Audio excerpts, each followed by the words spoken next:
नमस्कार। आज दुनिया भर में काफी कुछ हो रहा है और इन सब के बीच में है भारत। तो चलिए देखते हैं आज की कुछ सबसे बड़ी और जरूरी कहानियों को। तो हाँ, इसी सवाल से शुरू करते हैं। देखिए, इंटरनेशनल स्टेज पर अमेरिका के कुछ ऐसे मूव्स हैं जिनसे एक नया टेंशन क्रिएट हो रहा है और इसका सीधा असर मतलब डायरेक्ट इम्पैक्ट भारत की इकोनॉमी और सिक्योरिटी दोनों पर पड़ सकता है। सबसे पहले इंटरनेशनल रिलेशंस की ही बात करते हैं। यहां अमेरिका के दो बड़े फैसले इस पूरे रीजन में एक नया तनाव पैदा कर रहे हैं। यहाँ दो जरूरी डेवलपमेंट्स हैं। एक तरफ अमेरिका अफगानिस्तान में एक की एयरबेस का कंट्रोल चाहता है, वहीं दूसरी तरफ भारत पर वीजा फीस बढ़ाकर एक तरह का फाइनेंशियल प्रेशर बना रहा है। अब ये दोनों चीजें अलग अलग लगती हैं, पर क्या ये एक ही स्ट्रैटेजी का हिस्सा है? चलिए समझते हैं। बगराम एयरबेस ये कोई आम मिलिट्री बेस नहीं है। ये स्ट्रैटेजिकली मतलब रणनीतिक रूप से बहुत ही ज्यादा इंपॉर्टेंट है। और सोचिए, लगभग 20 साल तक ये अमेरिकन ऑपरेशंस का सेंटर रहा है। तो हुआ यह है कि हाल ही में अमेरिका ने तालिबान गवर्नमेंट से इस बेस का कंट्रोल वापस मांगा, लेकिन अफगानिस्तान ने साफ मना कर दिया। अब ये एक बड़ी बात है क्योंकि इसके जवाब में अमेरिका ने काफी सीरियस सैंक्शंस यानी प्रतिबंध लगाने की धमकी दी है। तो सवाल ये उठता है कि 2021 में इसे छोड़ने के बाद अब अचानक अमेरिका को ये बेस वापस क्यों चाहिए? इसका जवाब जियोपॉलिटिक्स में छिपा है। देखिए, इस बेस से अमेरिका को चीन पर नजर रखने में एक बहुत बड़ा स्ट्रेटेजिक एडवांटेज मिलता है। यहां से ना चीन की वेस्टर्न बॉर्डर, उसके मिलिट्री लोकेशंस और यहां तक कि भारत की एक्टिविटीज पर भी नजर रखी जा सकती है। अब आते हैं दूसरे प्रेशर पॉइंट पर।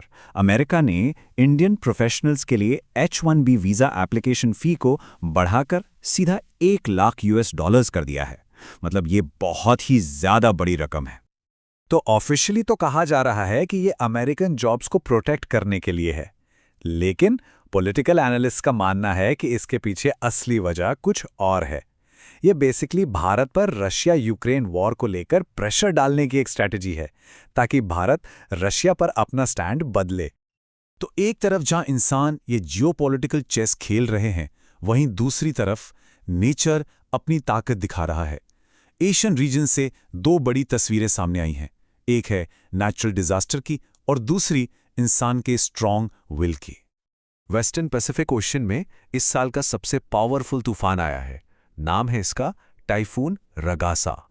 इस तूफान ने फिलीपींस, ताइवान और हांगकांग में काफी तबाही मचाई है और सिर्फ सदर्न चाइना में ही सोचिए 4 लाख से ज्यादा लोगों को सेफ जगहों पर शिफ्ट करना पड़ा है। तो नेचर के इस डिस्ट्रक्शन के ठीक ऑपोजिट अब बात करते हैं एक कंस्ट्रक्टिव ह्यूमन एफर्ट की। भारत का प्रोजेक्ट विजय इसका एक शानदार एग्जाम्पल है कि कैसे अपनी बॉर्डर्स को स्ट्रॉन्ग किया जाता है। ये प्रोजेक्ट पिछले 15 सालों से लगातार चल रहा है। जब ये 2010 में शुरू हुआ था ना, तो इसका मकसद था लद्दाख जैसे मुश्किल इलाकों का पूरा नक्शा ही बदल देना।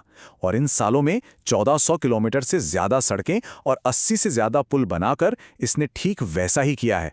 इससे हुआ ये कि अब आर्मी का बॉर्डर तक पहुंचना पहले से कहीं ज्यादा फास्ट और आसान हो गया है। और हाल ही में कारगिल में इसकी 15वीं एनिवर्सरी भी सेलिब्रेट की गई, जो इस लंबे सफर का एक सिंबल है। तो बॉर्डर्स को स्ट्रॉन्ग करने के साथ साथ देश के अंदर भी लीडरशिप और सोशल वेलफेयर के फ्रंट पर कुछ इंपॉर्टेंट चेंजेस हो रहे हैं। अब बात करते हैं दो अहम घरेलू खबरों की। पहला, क्रिकेट की दुनिया से।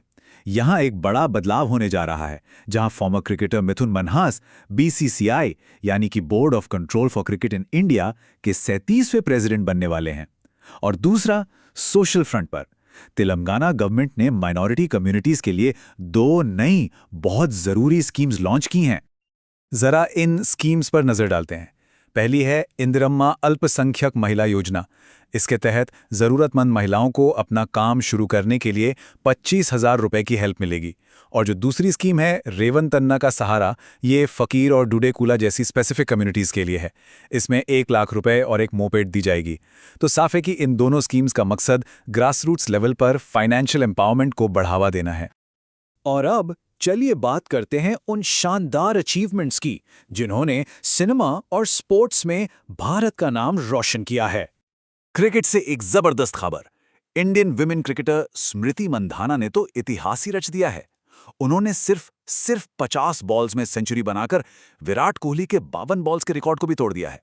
इसके साथ ही अब वो भारत के लिए सबसे तेज ओडीआई सेंचुरी बनाने वाली खिलाड़ी बन गई हैं, चाहे वो मेंस क्रिकेट हो या विमेंस। और सिनेमा जगत से भी एक और बड़ी खबर।